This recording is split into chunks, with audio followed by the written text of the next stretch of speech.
Killingsworth, and I'm an investor here in Michigan and the founder of Helios Investing, where we believe in living active and investing passive. You know how most people want passive income, but don't know how to get that, especially in commercial real estate? I find passive income opportunities for people I trust and allow them to invest with me. So why should you trust me? Well, I'm a designated audit and risk management specialist. I've passed the audit section of the CPA exam, so needless to say, I know my way around a balance sheet and an income statement. I've also bought and managed and sold several rental houses, and I've also analyzed and underwritten countless self-storage facilities. I'm also a member of Store Local, which is a cooperative of independent self-storage owners and operators. I believe investing requires trust. I only work with people I trust, so there's a real possibility that we might not be the right fit for each other. But then again, we could combine forces to become something amazing. My why. So why am I doing this? Well, I'm simply doing this for Olivia and Nugget. Olivia is my daughter, and Aiden, which we call Nugget, he's my son. I want to leave something for them when I'm done with my working years, and self-storage provides that opportunity for me. Are you tired of toilets, trash, and the pain of the eviction process? Well, self-storage is the investment vehicle you want to be part of. Less hassle, less headache than all the other asset classes. Less maintenance, less drama. Sounds like a win-win to me. Do you want passive income that allows you to live active? Well, self-storage is the investment vehicle you want to be part of too. Self-storage provides steady income and solid returns. And the ability to adjust rates on a monthly basis acts as a hedge against inflation. If you have not been paying attention to the headlines, small investors and institutional capital are flooding the market. Confidence is at an all-time high. So, what makes self-storage a great investment vehicle? Well, quite simply, it's the demographic trends. Millennials are finally getting married and moving out of their parents' homes and forming households. They're moving into the suburbs to start their families. In addition, boomers are downsizing and have a lot of toys to store. Also, another demographic trend would be more people are renting and they need more space, and self-storage provides that. It's cheaper to rent a storage unit than it is to buy a bigger house or rent a larger apartment. But Steve, self-storage is dirty and low class, and my friend's cousin said a dead body was found in a unit. And what about all the meth labs? Agreed. Self-storage used to have an image problem, but that image has changed.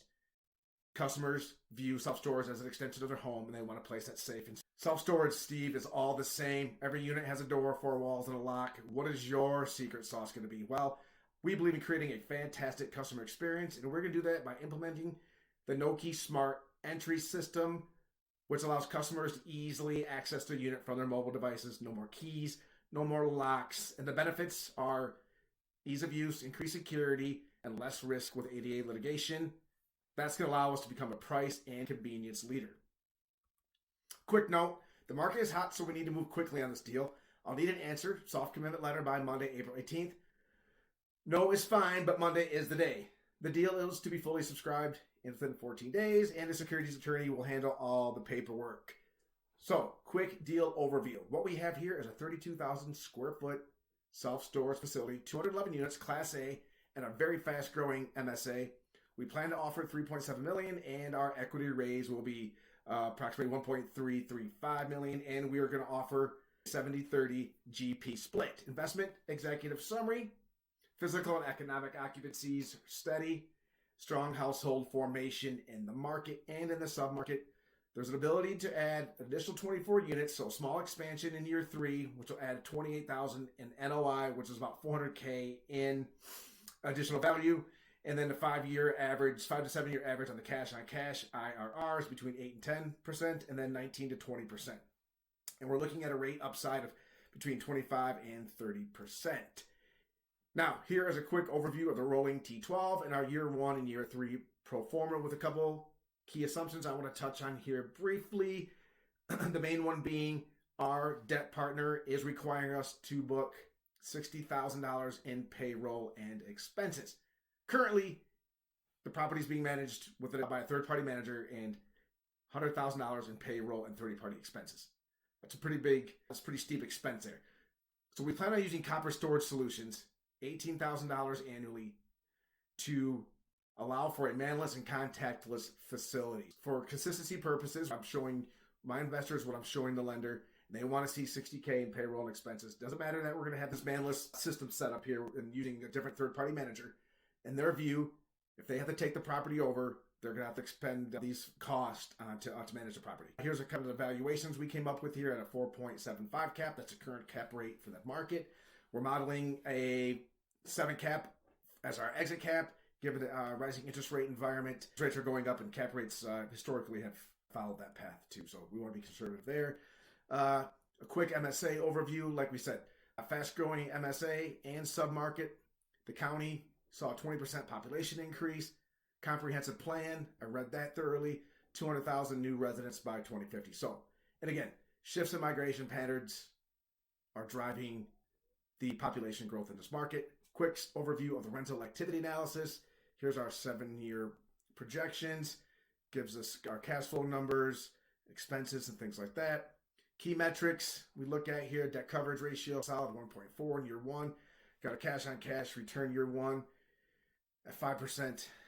And increases from there. In addition, like we mentioned before, part of our strategy will be reduce operating expenses through new management. Like we said before, Copper Storage Solutions. We believe in creating a fantastic customer experience, and we're going to do that through the Nokē Smart Entry System, like I mentioned earlier. We also believe in creating value through dynamic pricing. If you've flown on an airplane or rented a hotel room, then you've been participating in dynamic pricing. This will allow us to maximize revenue and maintain our competitive rates in the market. We have 2 different vendors we're looking at to implement this dynamic pricing model. We believe in return on community. We believe relationships are keys to success. One of my partners, he lives right out here by the facility. He's going to be tasked with community engagement, making sure that we are volunteering and spending our time and resources and giving back to the community. And that will help us fulfill our mission while also creating value for our investors. We believe in doing the research. So here are some of the current risk. Oversupply. There's a little bit of oversupply in the market, but again, the strong household formation and population growth and trends in the market, that's not a really big concern for us at the moment. In addition, another risk, inflation, reduces spending power and put downward pressure on rates and increase concessions. We don't think that's going to be a big issue here in this market. Strong household income, lots of demand, and people need to store their stuff because they're moving here, and monthly contracts increase rates on a monthly basis. So another risk, like we said before, rising interest rates. We're modeling a 7 cap on our exit valuation. Competition, this is a hot market. More competition could come to the market, and that would put downward pressure on rates. Key dates, soft commitment letters, noon, Monday, April 18th, 2022. Key principal, I'm looking for a key principal on this deal. I don't have the balance sheet strength to take this down. We'd like to get those financials over to our debt partner on the 19th. Call for offers, April 26th. I've had some good conversations with the broker, and I'm excited for this deal. How to reach me, here's my contact information. Thank you for taking the time to listen, and we'll talk to you.